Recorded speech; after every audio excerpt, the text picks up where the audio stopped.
तो दोस्तों नमस्कार, स्वागत है आप सभी का आपके अपने चैनल अमृत कंप्यूटर में। दोस्तों इस वीडियो में हम लोग बात करने वाले हैं कि आज 2 अगस्त 2026 को ये आरएससीईटी का जो पेपर हुआ था, हमारे पास पेपर ये रहा है। और जिन स्टूडेंट का आरएससीईटी का एग्जाम था 2 अगस्त 2026 को, आज उनका जो पेपर की आंसर की लेकर हम आज के इस वीडियो में आए हैं और सभी प्रश्न को हम एक एक करके इनका जो आंसर जानने की कोशिश करेंगे और आपको मैं बताऊंगा कि किस तरह से इन सभी प्रश्नों के आंसर थे।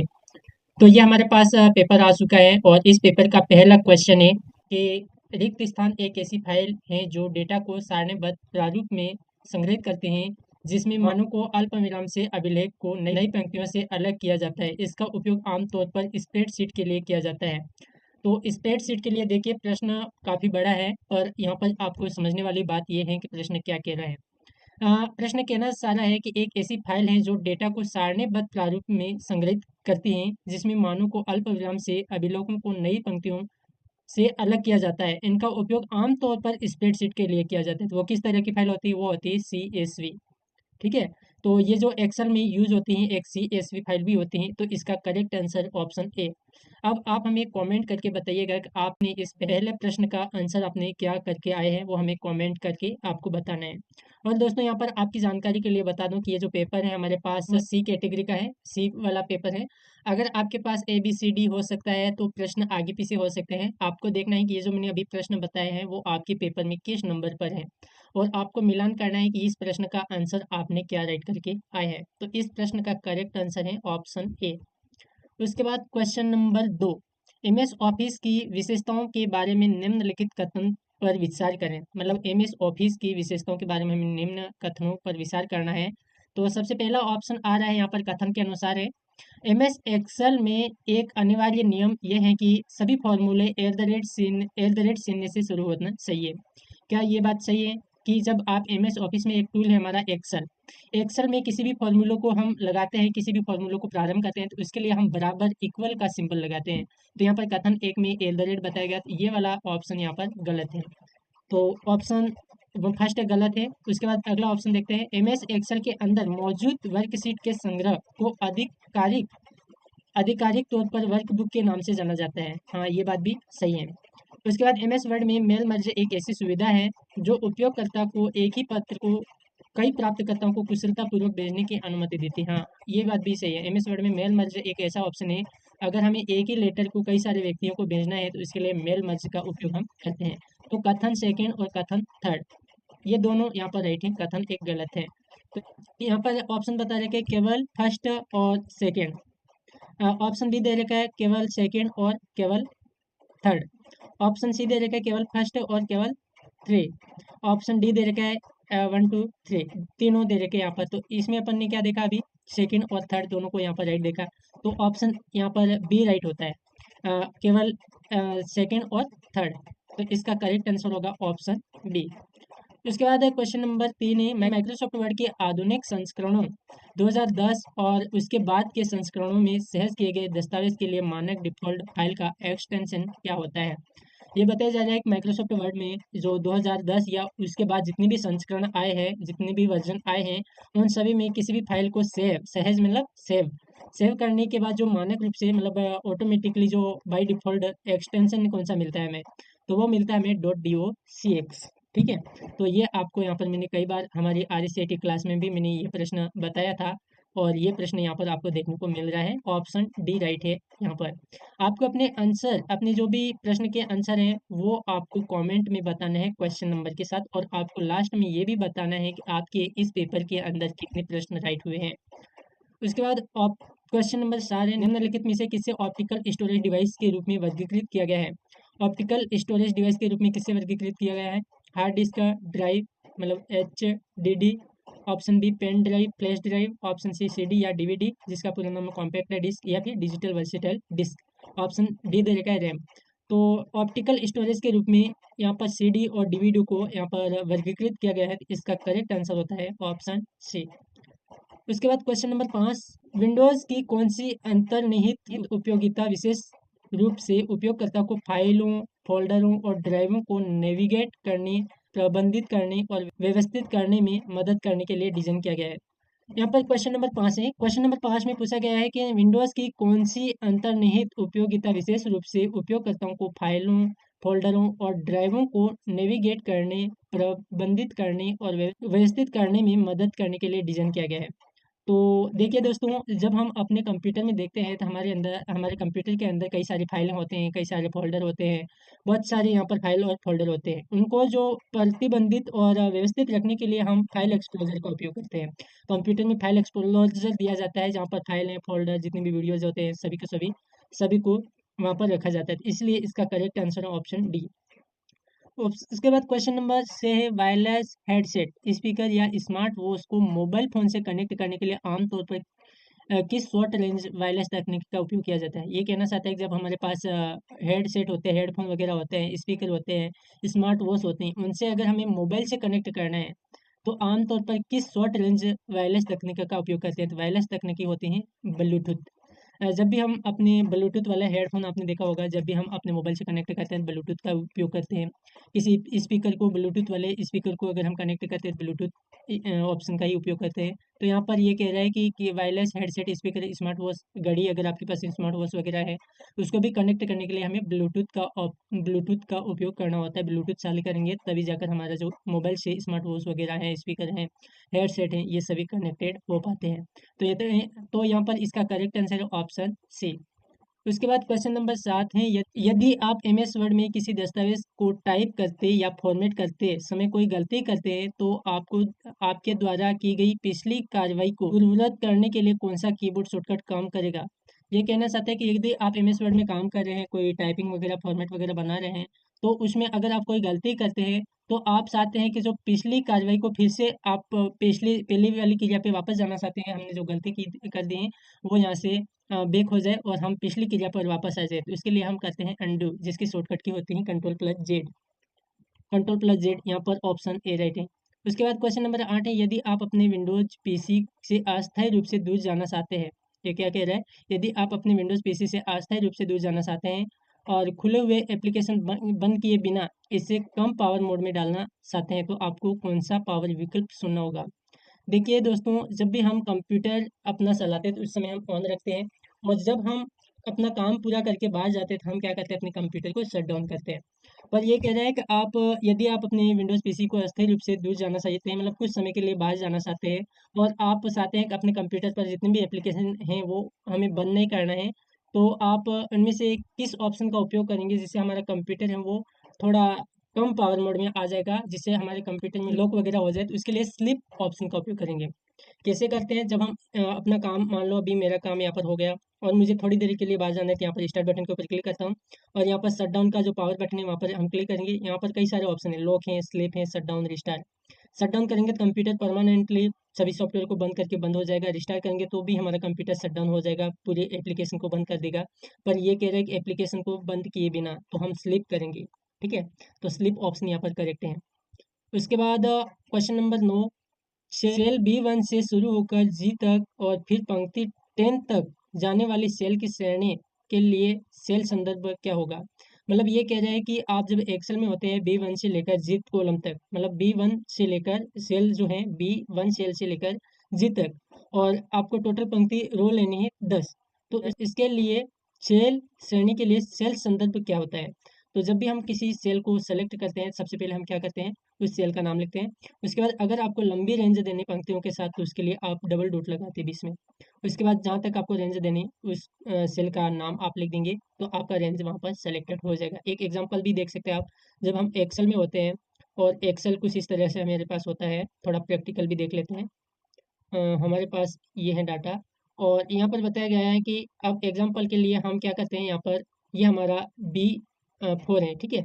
B4 यहाँ पर हमारी ये सेल B4 है, मतलब ये जो राघव है B4 के अंदर लिख रखा है।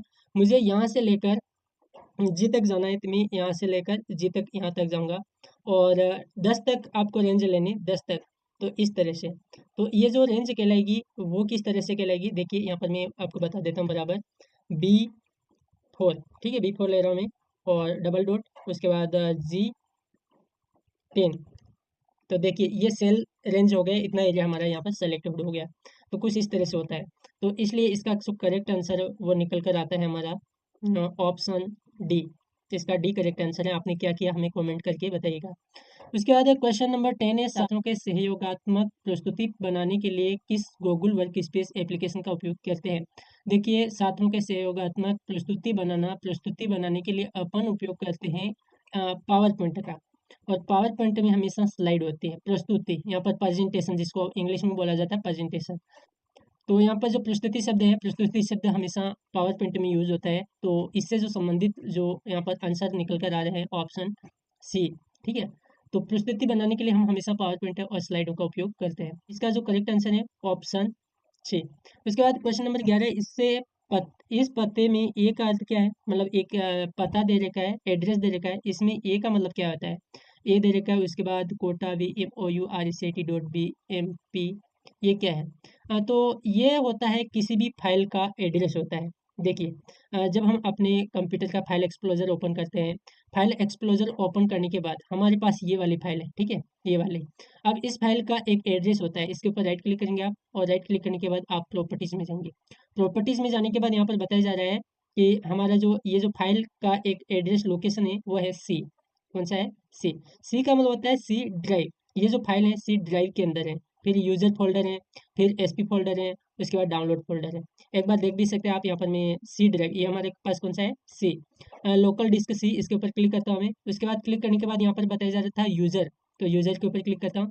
यूजर में एसपी फोल्डर दे रखा था, एसपी फोल्डर के ऊपर क्लिक करता हूँ। और यहाँ पर भी हमारे पास एक ऑप्शन आ रहा था डाउनलोड का, तो डाउनलोड ऑप्शन के ऊपर जाके देखते हैं। डाउनलोड ऑप्शन में ये वाला हमारा फाइल यहाँ पर मिल चुका है। तो ये होता है किसी भी मेमोरी का लोकेशन। ए का मतलब होता है ए एक मेमोरी लोकेशन है, क्या है, किसी ड्राइव का नाम है। तो ये क्या है, ड्राइव का नाम, किसी भी मेमोरी का नाम है। ए ड्राइव है, बी ड्राइव है, सी ड्राइव है। हमारे पास कंप्यूटर में दो प्रकार की ड्राइव यहाँ पर है। यहाँ पर आप देख सकते हैं न्यू वॉलेट डी करके हैं और लोकल डिस्क सी करके हैं। हम यहाँ पर देख भी सकते हैं हमारी स्टोरेज कितनी है, जिस पीसी में के ऊपर क्लिक करते हैं ये 133 GB का है। और न्यू वॉल्यूम डी जो डिस्क है, जो न्यू डी ड्राइव है वो बिल्कुल हमारा खाली दिखाई दे रहा है। सी ड्राइव है वो भरा हुआ है, ठीक है। अधिकतर जो काम करते हैं हमारा इसी में सेव हो रहा है, इसमें बहुत ही कम सेव हो रहा है। तो यहाँ पर आप देख सकते हैं सी का मतलब होता है ड्राइव। तो इसका करेक्ट आंसर है ऑप्शन बी, ड्राइव का नाम। उसके बाद क्वेश्चन नंबर 12 है, राजस्थान सरकार का पोर्टल राज ई साइन, क्या बोला गया, राजस्थान सरकार का पोर्टल राज ई साइन अपने नागरिकों के विभागों को कौन सी आवश्यक सेवा प्रदान करता है। तो ई साइन, साइन साइन शब्द से यहाँ पर ऑप्शन देखते हैं अपन, राज्य के लोगों को डिजाइन तैयार करना, नहीं। दस्तावेजों के लिए अनुकूलित कानूनी रूप से मान्य इलेक्ट्रॉनिक डिजिटल हस्ताक्षर प्रदान करना। हाँ जी, हाँ बिल्कुल सही है। राज ई साइन एक ऐसा सिग्नेचर है, डिजिटल सिग्नेचर है जो हमें दस्तावेज को प्रमाणित करते हैं कि ये वैध दस्तावेज है। तो यहाँ पर आज इस आइन का मतलब यही है, दस्तावेजों के लिए अनुकूलित कानूनी रूप से मान्य इलेक्ट्रॉनिक डिजिटल हस्ताक्षर प्रदान करना। तो इसका करेक्ट आंसर है ऑप्शन बी। उसके बाद क्वेश्चन नंबर 13 देखते हैं, पावर पॉइंट प्रेजेंटेशन को बिल्कुल शुरुआत से शुरू करने के बजाय वर्तमान सक्रिय स्लाइड से शुरू करने के लिए आप कौन से कीबोर्ड शॉर्टकट कुंजी का उपयोग करना चाहते हैं। देखिए पहले दोस्तों, यहाँ पर थोड़ा प्रश्न कंफ्यूज हो सकता है। ऐसा है, अगर आप पूरा प्रश्न नहीं पढ़ेंगे तो यहाँ पर गलती हो सकती है। प्रश्न क्या कह रहा है, पावर पॉइंट प्रेजेंटेशन को बिल्कुल शुरुआत से शुरू करने की बजाय, मतलब ये कहना चाहता है कि आप पावर पॉइंट को प्रेजेंटेशन को बिल्कुल शुरुआत से शुरू करने की बजाय आप वर्तमान सक्रिय स्लाइड से शुरू करने के लिए आपको कौन सा कीबोर्ड शॉर्टकट कुंजी इस्तेमाल करनी होगी। तो वर्तमान सक्रिय एक्टिवेट जो हमारी स्लाइड होती है, वहीं से अगर हमें स्लाइड को प्रारंभ करना है तो इसकी शॉर्टकट की है Shift+F5। इसका करेक्ट आंसर है ऑप्शन बी, ठीक है। उसके बाद क्वेश्चन नंबर 14 आता है, जबकि फेसबुक एक सामान्य सोशल नेटवर्क है, वहीं कौन सा प्लेटफॉर्म मुख्य रूप से पेशेवर नेटवर्किंग, करियर विकास और नौकरी की तलाश के लिए डिजाइन किया गया है।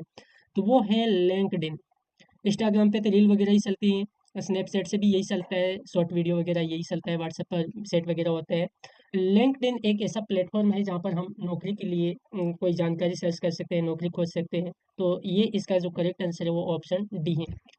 उसके बाद क्वेश्चन नंबर 15 है, एक्सेल स्प्रेडशीट के लेआउट में रो, मतलब ये कहना चाहता है कि एक्सेल के स्प्रेडशीट में लेआउट में रो को रिक्त स्थान और कॉलम को रिक्त स्थान से लेबल किया जाता है। तो एमएस एक्सेल में रो को हमेशा किससे बताया जाता है, अंकों से, संख्याओं से बताया जाता है, और कॉलम को शब्दों से बताया जाता है, अक्षर से। तो रो को बताते हैं हम संख्या और कॉलम को बताते हैं अक्षर। तो यहाँ पर बी आंसर निकल कर सही आ रहा है इधर। उसके बाद क्वेश्चन नंबर 16 है, आमतौर पर कौन सा डिफ़ॉल्ट विंडोज़ एप्लीकेशन बुनियादी टेक्स्ट एडिटिंग और टाइपिंग अभ्यास के लिए उपयोग किया जाता है? तो हम टाइपिंग के लिए और सिर्फ थोड़ा नॉर्मली अगर टेक्स्ट एडिटिंग वगैरह करना चाहते हैं तो इसके लिए हम वर्डपैड का उपयोग करते हैं। ठीक है, फाइल एक्सप्लोजर तो फाइलें वगैरह रखी जाती हैं और एमएस पेंट में ड्राइंग वगैरह बनाई जाती है। तो यहाँ पर वर्डपैड में क्या होती है, टाइपिंग वगैरह होती है। तो इसके लिए यहाँ पर इसका जो करेक्ट आंसर है वो ऑप्शन बी है। दोस्तों साथ में आप अपना आंसर भी बताते जाइएगा कि आपने क्या किया है और आपके कितने प्रश्न इस एग्ज़ाम के अंदर राइट हो रहे हैं। ये आपको हमें कमेंट करके बताना है ताकि हमें पता चल सके कि हमारे कितने स्टूडेंट को के कितने नंबर आ रहे हैं। ये जानकारी हमें वीडियो के माध्यम से पता चल सके। उसके बाद निम्नलिखित कथनों को ध्यानपूर्वक पढ़ें। कथन दे रखे, इस कथनों को ध्यानपूर्वक पढ़ना है और आंसर बताना है। कथन एक, फिशिंग एक प्रकार का साइबर खतरा है। जी हाँ, बिल्कुल सही है। फिशिंग एक प्रकार का साइबर खतरा है जिसका मुख्य उद्देश्य पासवर्ड और बैंक विवरण जैसी संवेदनशील जानकारी चुराना होता है। हाँ, बिल्कुल करेक्ट है। कथन एक सही है।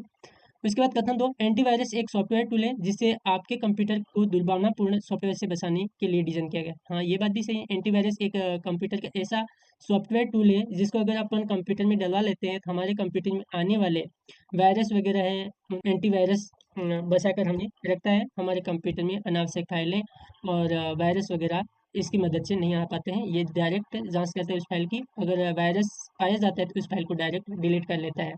तो कथन एक और कथन दो दोनों सत्य है। कथन एक और कथन दो दोनों सत्य है। ऑप्शन ए राइट है। उसके बाद क्वेश्चन नंबर 18, एक्सेल का कौन सा अंतर्निहित फंक्शन विशेष रूप से चयनित सेल रेंज के भीतर उच्चतम संख्यात्मक मान ज्ञात करने के लिए डिजाइन किया गया था? उच्चतम मान ज्ञात करने का जो उच्च मतलब सबसे बड़ा सबसे अधिक वाला जो अंक है उसको अगर हमें ज्ञात करना है तो इसके लिए हम मैक्सिमम फॉर्मूला का उपयोग करेंगे, मैक्स। इसका करेक्ट आंसर है ऑप्शन डी, मैक्स फॉर्मूला।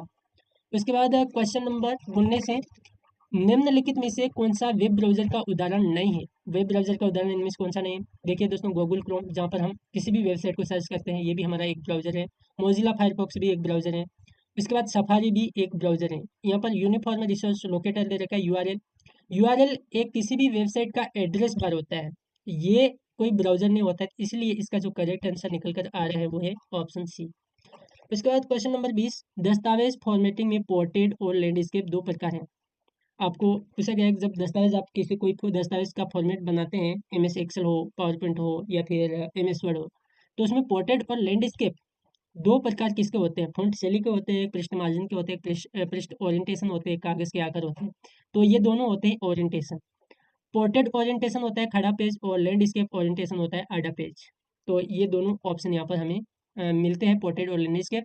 तो ये ओरिएंटेशन विकल्प में ही हमें देखने को मिलते हैं। तो यहाँ पर इसका करेक्ट आंसर है ऑप्शन सी। क्वेश्चन नंबर अगला है हमारा 21, ईमेल भेजते समय बीसीसी विकल्प का अर्थ क्या होता है? आपको बीसीसी का अर्थ बताना है। बीसीसी का पूरा नाम ब्लाइट कार्बन कॉपी होता है। इसका करेक्ट आंसर है ऑप्शन बी। उसके बाद क्वेश्चन नंबर 22 है, एक्सेल का कौन सा फीचर आपको विशिष्ट नियमों के आधार पर सेल की दिखावट, ये कह चाहता है कि एक्सेल का कौन सा फीचर आपको विशिष्ट नियमों के आधार पर सेल की दिखावट जैसे फ़ॉन्ट रंग या पृष्ठभूमि को स्वचालित रूप से बदलने की अनुमति देता है? उदाहरण के लिए 100 से बड़ी संख्या को लाल रंग में हाईलाइट करना। तो इसके लिए हम दोस्तों कंडीशनल फॉर्मेटिंग का उपयोग करते हैं। जब हम एक्सेल यूज़ करते हैं और यहाँ पर हमें पूछा जाता है कि अगर यहाँ पर जो स्टूडेंट है 100 से ऊपर नंबर ला रहे हैं उसको हाईलाइट करो रेड कलर में, तो इसके लिए हम यहाँ पर एक तो यहाँ पर सबको सम कर देते हैं एक बार, तब जाके आपको पता चल जाएगा। यहाँ पर मैं सभी का सम कर देता हूँ। अब हमें यहाँ पर सभी का आंसर निकाल देते हैं। अब यहाँ पर पूछा गया है कि हम ये देखते हैं कि जो ऐसे स्टूडेंट को हाईलाइट करो जो 300 नंबर से ऊपर ला रहे हैं, मतलब 300 या 300 से ऊपर नंबर ला रहे हैं, उन स्टूडेंट को आप रेड कलर में बताओ। तो इसके लिए अपन पूरी रेंज को सेलेक्ट करेंगे, उसके बाद जाएंगे होम टैब के स्टाइल ग्रुप में। स्टाइल ग्रुप में यहाँ पर कंडीशनल फॉर्मेट हमें मिलता है और यहाँ पर हमें हाईलाइट सेल रूल मिलेगा। यहाँ पर हमें रूल अप्लाई करना है ग्रेटर देन। ग्रेटर देन किससे ऊपर से, ये हमें 300 से। जो स्टूडेंट 300 या 300 से ऊपर नंबर ला रहे हैं उसको सेलेक्ट करो और ओके कर दो। तो जो स्टूडेंट 300 या 300 से ऊपर नंबर ला रहे हैं वो सभी के सभी यहाँ पर रेड कलर के साथ हाईलाइट हो गए। तो ये होता है कंडीशनल फॉर्मेट में। कहाँ पे होता है? कंडीशनल फॉर्मेटिंग में। तो यहाँ पर इसका करेक्ट आंसर है ऑप्शन बी। उसके बाद क्वेश्चन नंबर 23 है, एमएस वर्ड का कौन सा फीचर उपयोगकर्ता को एक ही पत्र को कई प्राप्तकर्ताओं को कुशलतापूर्वक भेजने के लिए अनुमति देता है? तो वो होता है मेल मर्ज।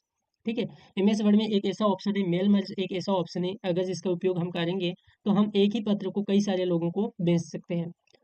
उसके बाद अपने कंप्यूटर को सेकेंडरी मॉनिटर या प्रोजेक्टर से कनेक्ट करने के लिए आमतौर पर किस पोर्ट्स का उपयोग किया जाता है। ये कहना चाहता है कि हमारा वास्तविक जो कंप्यूटर है वो चल तो रहा है, पर अगर आप चाहते हैं कि उस कंप्यूटर के मॉनिटर के अलावा आप एक अलग से और मॉनिटर लगा दें या फिर प्रोजेक्टर को कनेक्ट कर दें, तो इसके लिए आप किस पोर्ट का उपयोग करेंगे। तो इसके लिए आप करेंगे HDMI या फिर वीजे पोर्ट का।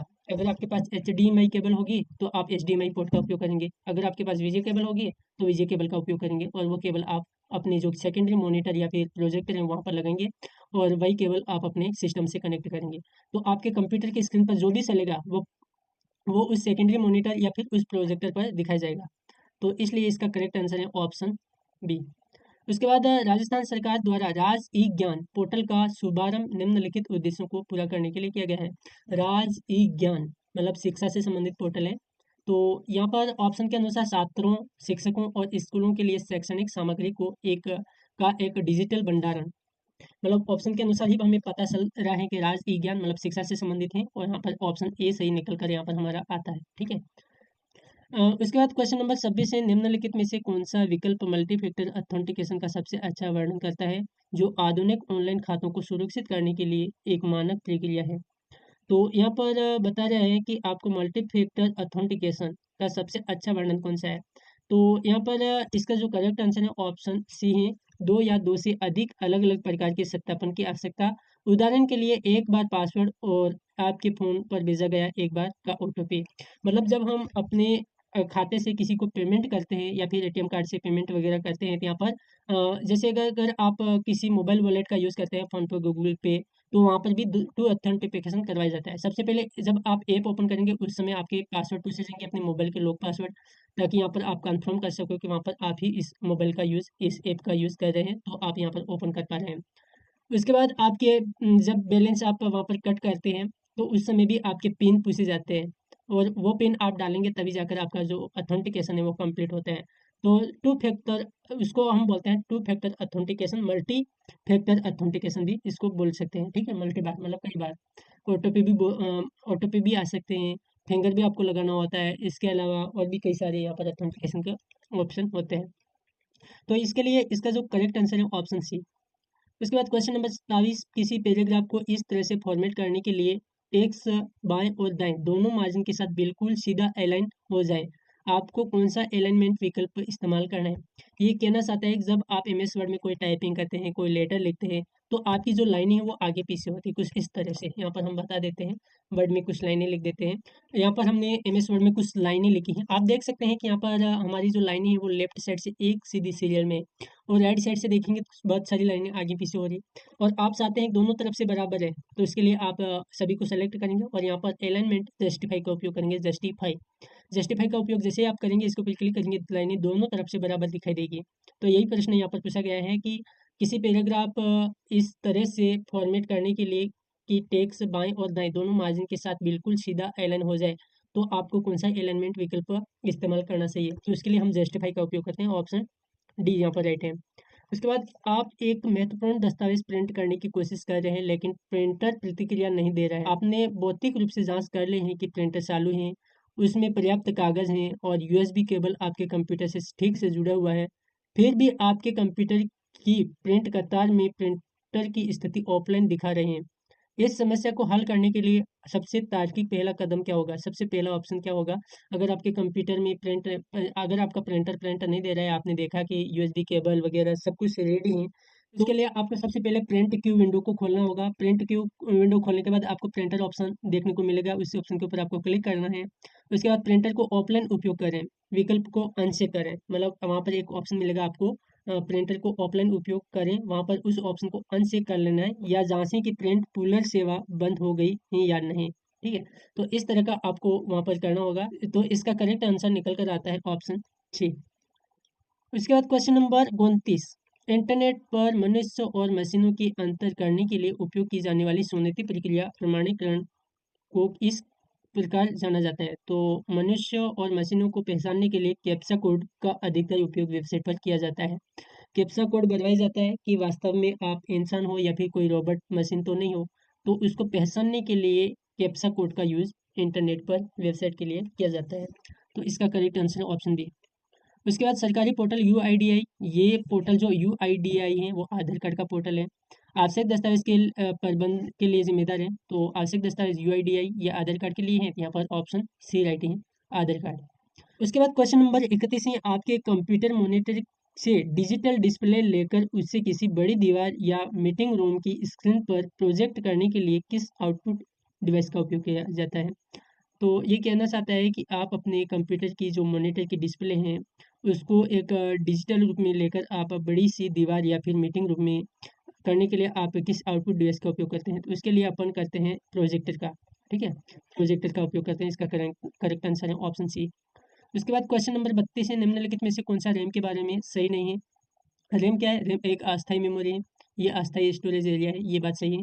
रैम और हार्ड डिस्क स्टोरेज एक ही चीज़ होती है? नहीं, रैम और हार्ड डिस्क स्टोरेज एक ही चीज़ नहीं होती। रैम में जो होता है वो एक रेंडम एक्सेस मेमोरी होती है। ये कुछ समय के लिए ही, जब तक हमारा कंप्यूटर सिस्टम चालू है तब तक के लिए ही इसमें डाटा सेव रहता है। जैसे कंप्यूटर बंद होता है तो डाटा खत्म हो जाता है। हार्ड डिस्क डाटा को स्टोरेज करके रखती है परमानेंट।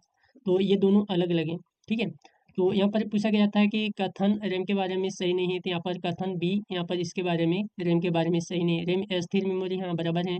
कंप्यूटर बंद करने पर रैम में संग्रहित जानकारी नष्ट हो जाती है, ये भी सही है। तो ऑप्शन बी यहाँ पर राइट आंसर होता है कि ये रैम मेमोरी से संबंधित ऑप्शन नहीं।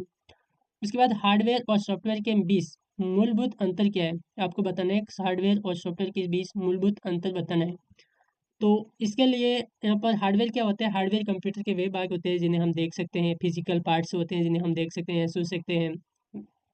और सॉफ्टवेयर वे कंप्यूटर के प्रोग्राम होते हैं, सिस्टम होते हैं, कोडिंग होते हैं। कंप्यूटर के वे प्रोग्राम होते हैं जिन्हें हम सिर्फ देख सकते हैं पर छू नहीं सकते हैं, उसे हम सॉफ्टवेयर कहते हैं।